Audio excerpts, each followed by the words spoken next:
Hey, what's up, Super Techies? How you guys doing today? So I was going to do the review of the ZTE Warp Sync for Boost Mobile. However, tomorrow my ZTE Max should be coming in, and I'm going to be switching back to that phone. So I had mentioned this to a couple of people, and it kind of like shocked them a little bit. And I guess at this point, I'm really happy with the ZTE Max. I like the way that it functioned. Everything else. I really thought it was going to be too big for me, and it kind of was. But I think that's what kind of like gravitated me towards it. It being a phablet, and of course the multitask window thing it has, similar to the Notes, where you can run two apps at the same time, is very useful for me. So I'm going to be going back to that device starting tomorrow. With the Warp Sync, I'm going to keep it as a backup in case anything should happen to the ZTE Max. I have the Warp Sync. So, one of the things that I guess will shock people is the fact that I'm going to be downgrading from using KitKat 4.4.2 to Jelly Bean 4.1.2. And, it's kind of a bit of a shocker, honestly. And that's just because I'm going to be using what some would say an outdated operating system of Android. And then it comes down to basically, do we always need to be on the most current version of Android? Okay, I'm gonna give you guys my opinion on it. Some of you guys may not agree with it, but it's just my opinion. Everyone else is entitled to theirs. I could say about 2 years ago, I was a ROM junkie. I was always flashing the Galaxy S2 to different ROMs, and one of the main reasons was to be on the most current version of Android, which at the time was, I think, 4.2.2 and then 4.3. I was always trying to get those, and then came KitKat, and of course they made a ROM for it, and so I was able to get on KitKat with that device. And that's what was really causing me to like always constantly keep flashing my phone, was that I wanted to be on the most current version, the most steady current version of Android. And when you stop and you kind of think about it after a while, it kind of falls back to that old saying, if it ain't broke, don't fix it type thing. But in this situation, I mean, like, they're always going to improve Android. They're always going to add new features with the next version of Android. However, if you're on an older version of Android, it really doesn't hinder you from having such a great experience with Android. Especially most people who are not even concerned about being on KitKat or on Lollipop, As a matter of fact, they probably don't even know that that's what it's called. All they know is their phone is a Droid phone, is what they want to call it. And it's not even Motorola. But, I mean, when the Droid came out, it confused a lot of people with Android. And, the experience is still great.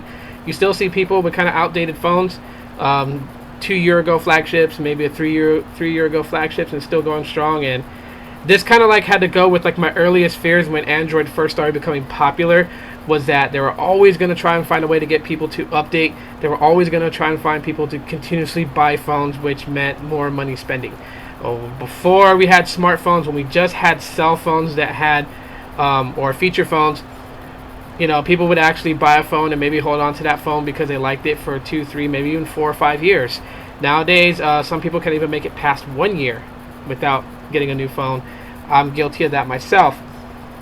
But I've kind of calmed down from all that, needing to be on the latest operating system, and that's just because every version of Android has, its quirks. Every version of Android has its features that, I like. And from Jelly Bean on up seems to be the sweet spot for me.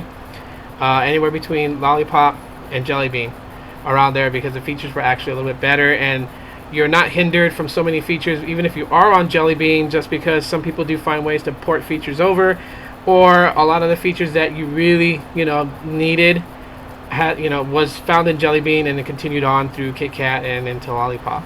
So really for me, I mean, I noticed that a lot of people base carriers on this. Like, certain carriers are given 2 thumbs up because their devices that they have running on their network usually wind up getting the latest version of the operating system. And to me, that's kind of like an odd way to judge a carrier. I judge carriers based on signal strength, and like here in Phoenix, I get pretty good signal strength with Boost Mobile and Sprint. Sprint side. Although a lot of people don't like Sprint. A lot of people say it sucks, and then some people say T-Mobile sucks and all this other stuff. And to me, I think it just really has to go down to like your network coverage, and that's where it really should matter, is exactly what kind of coverage you have in your city or in your area. Of course, you're going to gravitate to the carrier that gives you the best and fastest speeds.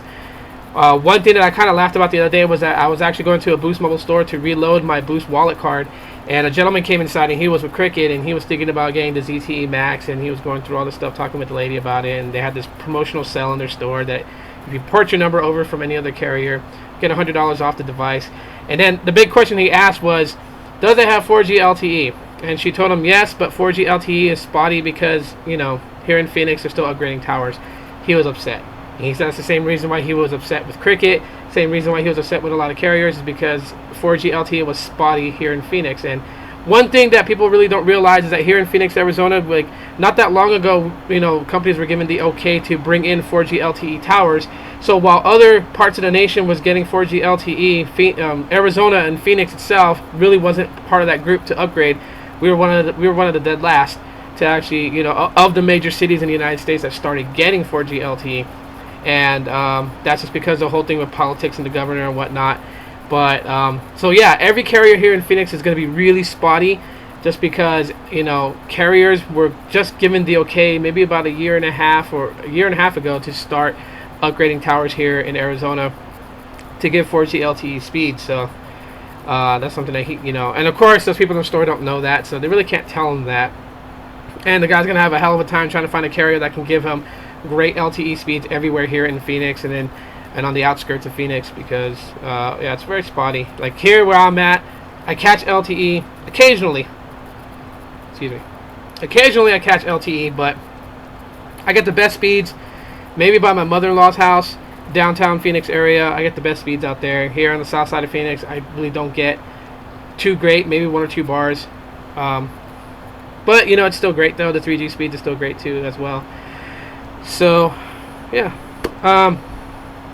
Yeah, so that's pretty much like my rant for today. Just letting you guys know that. And when I switch over to my ZTE Max tomorrow, I will do a review for the ZTE Warp Sync for those who have questions about it. So if you guys do have questions about the Warp Sync, kind of like a little step ahead, go ahead and ask them in this video, and I will check this video's comments tomorrow. And questions you guys have, I will answer that in tomorrow's video as far as the first review for the ZTE Warp Sync on Boost Mobile.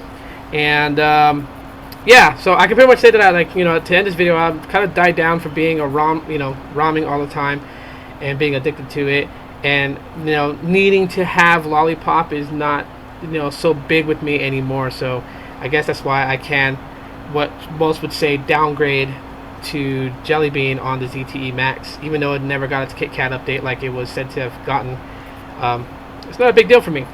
I guess Android as a total works for me. So let me know what your guys' thoughts are on that. If you guys need to be on the latest and greatest, most current update version of Android, or will Android itself just suffice on at least 2 or 3 generations behind? I really want to know your guys' thoughts. Go ahead and leave that in the comment section of this video. Give me a thumbs up if you guys like this video, and if you have not subscribed, click that subscribe button. Well, that way.